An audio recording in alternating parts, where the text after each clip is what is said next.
우리가 기도할 때마다 하나님 우리 기도를 다 들어주옵소서라고 기도합니다. 그렇죠. 하나님이 여러분 기도를 다 들어주시면 좋겠죠. 왜 아멘 안 하세요? 안 들어주셨으면 좋겠어요? 하나님이 우리의 기도를 다 들어주시면 좋겠죠. 예, 맞습니다. 그런데 하나님께서 우리의 기도를 어떻게 들어주실까요? 우리가 기도한 그대로 응답해 주시면 좋을까요? 하나님, 내가 기도한 대로 제발 이루어 주옵소서. 우리는 그렇게 기도하지만 하나님께서 우리의 기도를 그대로 받으시고 그대로 응답해 주시는 것이 우리에게 복이냐 하는 겁니다. 예를 들어서 아들이 이번에 대학을 지원하게 됐어요. 하나님, 우리 아들이 이번에 지원한 대학에 꼭 붙게 해주세요. 하나님께서 그대로 해주시는 게 복입니까? 아들을 대학에 꼭 붙여주는 것이, 그 기도를 들으시고 그대로 해주시는 것이 복입니까?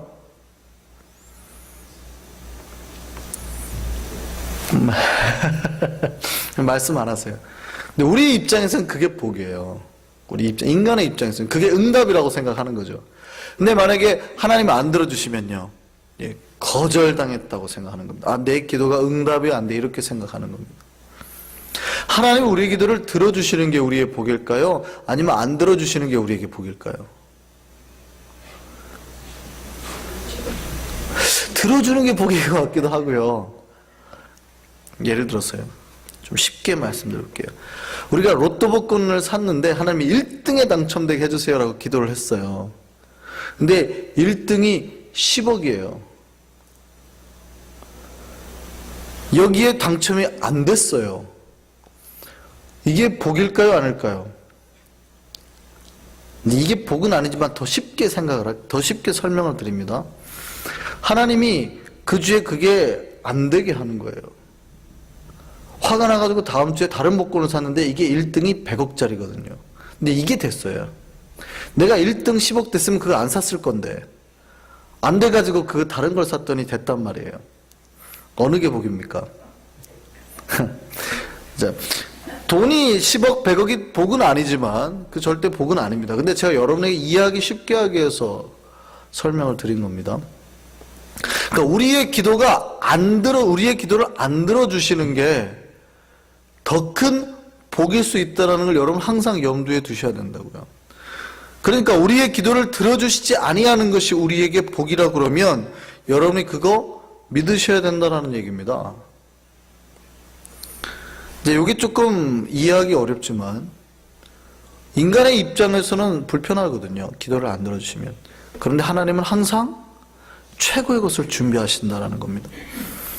아브라함이 지난주에 살펴보았듯이 하나님하고 언약을 맺고 하나님이 이제 자손을 주기로 했으니까 이 종이 아니고 네 후손에게서 자손을 주기로 하니까 그 자손을 자기가 하나님 주신 말씀을 붙들고 이루려 합니다. 그래서 자손을 보죠. 누구를 통해서 자손을 봅니까? 하갈을 통해서 자손을 보죠. 이스마엘을 낳습니다. 왜냐하면 사례는 더 이상 애르기를 못 낳으니까 불가능하기 때문에 인간의 방법으로는 최선의 길을 선택하는 것입니다. 그리고 그것이 하나님의 뜻이었고 말씀이었고 자기가 하나님의 뜻을 이루었다고 생각하는 겁니다. 인간의 고집은요, 대단합니다. 이 고집이라는 것이 보이지도 않는 것이 얼마나 질긴지요. 고래심줄보다 더 질기죠. 하여간 이 인간의 고집이 얼마나 계속 되는지 하나님이 13년 동안 아브라함을 내버려 둡니다. 그러니까 이 고집을 끝끝내 품고 자기는 만족하면서 13년을 사는 거예요. 물론 그동안에 하나님의 계시의 음성은 없었습니다. 이 인간의 고집이 신앙에도 이어집니다. 꼭 하나님 내 기도 들어줘야 될 것 같거든요. 그래서 밤새고 보좌를 흔드시는 그런 책이 있어요. 하나님의 보좌를 흔드는 기도. 기도가 주님과의 관계와 즐거움과 만남의 시간이 되어야 되는데 끊임없이 주님의 멱살을 잡고 흔드는 기도를 하는 거 있어요. 그런 책 제목, 제가 굉장히 싫어하는 책 제목입니다. 그 책이에요. 그 책 읽고 제가 깜짝 놀랐습니다. 하나님의 보좌를 흔드는 기도. 끊임없이 주님의 보좌를 흔들어서 주님의 것을 떨어지게 하겠다는 거죠, 뭔가를. 인간의 고집이에요. 신앙에도 그런 고집이 있어요. 굉장히 기도해야 할 때 많이 잘못하는 것들입니다.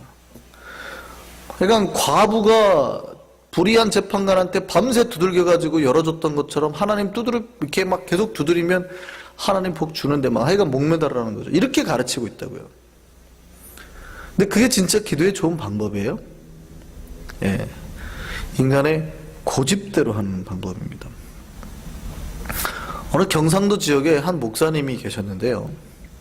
이 목사님이 찬양도 잘하고 멋있고 성품도 좋은데 다 좋은데 이 설교 시간에 자기도 모르게 경상도 사람들을 욕하는 버릇이 있대요.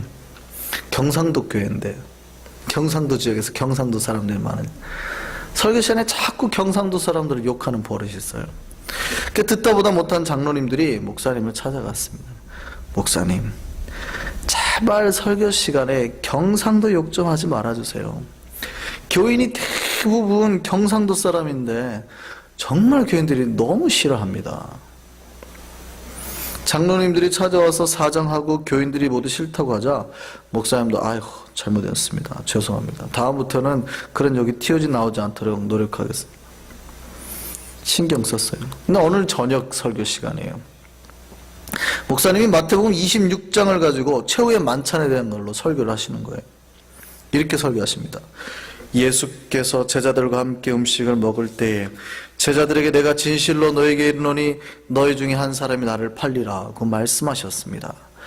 그러자 제자들이 그게 궁금하여 누구인지 궁금하여 예수님께 질문을 했습니다. 먼저 베드로가 물었습니다. 주여 저입니까? 요한도 물었습니다. 주님 저입니까? 옆에 있던 야고보도 물었습니다. 선생님 저입니까?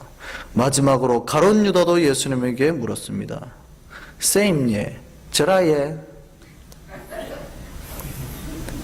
인간은 참 고집스러운 동물입니다. 하지 말라고 하는데 끝까지 하죠. 끝까지 그렇게라도 해야 직성이 풀립니다. 어떻게 해서라도 빗대서라도 그렇게 말하고 싶은 거예요. 그런데요, 인간의 고집보다 더 질긴 게 있어요. 그게 뭔지 아세요? 하나님의 뜻입니다. 하나님은 인간보다 훨씬 질기고 고집스러우십니다. 하나님은 당신이 한번 세운 계획을 절대 변경하거나 바꾸지 않습니다. 끝끝내 이뤄내시는 거죠. 인간하고 하나님하고 고집을 피우면 누가 이길 것 같으세요? 인간은 고작 해봐야 100년 안팎 이렇게 고집 피우고 하거든요. 하나님은요 영원히 고집 피우시거든요. 자기의 뜻을 반드시 관철시키시고 이뤄내신다고요. 아브라함이 하나님의 뜻을 잘못 잡고 13년이 지났습니다. 이제 아브라함이 99세 때예요. 하나님이 다시 아브라함에게 나타나셨습니다. 이제 아브라함이 완전히 노년이 된 거예요. 또 시간이 많이 지난 겁니다. 그래서 죽을 날은 얼마 안 남긴 거예요. 물론 아브라함 그 이후로도 좀 더 삽니다만, 그러니까 나이가 많이 먹었던 때예요.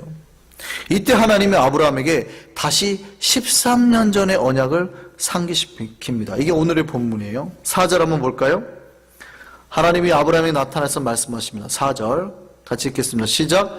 보라 내 언약이 너와 함께 있으니. 하나님이 아브라함에게 13년 전의 언약을 상기시킵니다. 그리고 언약을 맺자고 그러는데 이제 언약을 네가 지키라 라고. 내가 너에게 언약을 지킬 거 첫 번째 내가 너에게 지킬 거 뭐냐면 너의 이름을 바꿔주겠다. 그래서 아브라함의 이름을 뭐로 바꿔요? 아브라함에서 아브라함으로 바꿉니다. 아브라함의 뜻은요 단수형입니다. 높은 아버지, 아주 존귀한 아버지라는 뜻입니다. 근데 아브라함은요 많은 무리의 아버지, 그러니까 수많은 사람들의 아버지, 민족의 아버지라는 뜻입니다. 그 이름으로 바꿔준대요. 이름이 바뀌었다라는 건요 히브리인들에게는 존재의 변화입니다. 앞으로 그 이름으로 사람들에게 불리우게 될 것이고 그런 존재로 살게 될 거라는 겁니다. 어떤 뜻으로 이제 네가 앞으로 어떤 존재로 살게 될 거라고요? 이제는 개인의 존중받는, 추앙받는 아버지가 아니라 모든 인류로부터 추앙받는 아버지가 되게 하겠다라는 아버지의 언약의 약속이에요. 아버지께서 그렇게 하시겠다라는 거예요. 마치 야곱에서 이스라엘로 이름이 바뀌었던 것처럼 야곱이 하나님 복 주세요 복 주세요 했더니 너희의 이름을 뭘로 바꾸라? 이스라엘이라 바꾸라 했던 것처럼 사기꾼에서 하나님의 민족으로 하나님과 싸워서 승리한 자가 되게 만드셨다고요. 그리고 하나님이 이제 내가 너에게 이름을 바꾸고 너의 존재를 바꿔줬는데 너도 나에게 뭔가 이제 언약에 대한 증표를 세워야 돼 라고 말씀하십니다. 그 언약의 증표는 뭐예요? 할례를 행하라. 너뿐만이 아니라 너의 가족의 모든 남자 네 모든 족속의 남자들 다 할례를 행하라. 그것을 언약의 징표로 삼겠다. 하나님 백성은 이제 다 뭐 해야 돼요? 할례를 해야 되는 거예요. 아브라함은 이 말씀이 자기에게 나쁘지 않았습니다. 근데 기뻤습니다. 괜찮았다는 얘기예요. 하나님이 13년 만에 다시 나타나신 것도 자기에게 기뻤고 내 언약을 13년 동안 잊지 아니하셨던 하나님도 기뻤습니다. 그리고 자신들이 하나님의 백성의 표식을 가진 것도 괜찮다고 생각했습니다. 여기까지는 좋아요. 그런데 그 다음에 하나님이 아브라함의 아내 사레를 놓고 그렇게 말합니다. 이제 그러면 사레에게도 똑같이 이름을 바꾸자. 네 아내 이름을 이제 사레라고 하지 말고 사라라고 해라. 사레는 단수형입니다. 나의 여주인이라는 뜻인데 사라는 복수형이에요. 그냥 여주인이에요. 모든 사람의 여주인. 이제 누구에게 한정된 사람이 아니라는 거죠. 자, 사라의 존재도 바꾸셨어요. 하나님이 아브라함과 사라에게 동일하게 똑같은 복을 허락하시죠. 존재를 바꾸셨어요. 이 둘을 통해서 복을 이루시겠다는 뜻입니다. 그래서 하나님께서 사라에게 복을 약속하셨는데요. 16절 보세요. 뭐라고요? 같이 읽겠습니다. 시작. 내가 그에게 복을 주어 그가 내게 아들을 낳아주게 하며 내가 그에게 복을 주어 그를 여러 민족의 어머니가 되게 하리니 민족의 여러 왕이 그에게서 나리라. 자, 6절 다시 한번 보세요. 내가 너로 심히 번성하게 하리니 내가 내게서 민족들이 나게 하며 왕들이 내게로부터 나오리라. 자, 하나님이 아브라함에게 주셨던 약속을 동일하게 사라에게도 주십니다. 그러니까 왕들이 민족들이 내게서 나올 것이고 사라에게서 나올 거라는 거예요. 쉽게 말하면 하갈이 아니라는 뜻이에요. 지금 13년 동안 하갈이 자기의 민족의 씨를 이룰 사람으로 생각한 거예요. 이스마엘이 자기의 민족을 대를 이을 사람으로 생각하고 사는 거예요. 13년 동안. 그리고 그것에 끊임없이 만족하고 감사하며 살았다고요. 근데 하나님은 누구라고 그래요? 13년 만에 바꿔 그러시는 거예요. 누구요? 너의 쌍은 사라라는 거예요. 너의 자손에게 왕들이 나오게 할 텐데 사라의 자손에게서 왕들이 나오게 할 거야. 복을 주는데 뭐라고요? 이 사라에게 복을 주어서 그가 너에게 아들을 낳아줄 거야. 이게 지금 말이 되는 얘기입니까? 원래 사라가 불임의 여성이에요. 원래 아기를 못 낳았다고요. 그래서 지금까지 아기를 못 낳았어요. 그리고 이제 그녀의 나이가 89세, 90세예요. 90이 다 있는 여자라고요. 13년 전에도 아기를 못 낳아서 그때도 나이가 많아가지고 아기를 못 낳아가지고 하갈을 데려다가 대신 애를 낳게 했는데 13년이 지나서 90세예요. 집사님 죄송합니다. 얼굴이 베어서 90세예요. 근데 90세 먹은 할머니한테 이제 아기를 낳겠다고 해요. 저 새파란 여자가 아니라 이 할머니 사라에게서 아기를 낳겠다라고 말을 한 거예요. 여러분은 어떻게 반응하시겠습니까? 이 계시의 말씀에 어떻게 반응하시겠냐고요? 안 된다고 하지 않겠습니까? 말도 안 되는, 내 생각으로는 말도 안 되는 겁니다. 그리고 그럴 필요도 별로 없어요. 왜냐하면 이미 아이가 있거든요. 이스마엘이. 애가 13살이에요. 그러면 굳이 그렇게 안 하셔도 되거든요. 아니 그렇게 안 하셔도 돼요. 여기 아들이 있어요. 고집 피우잖아요. 별로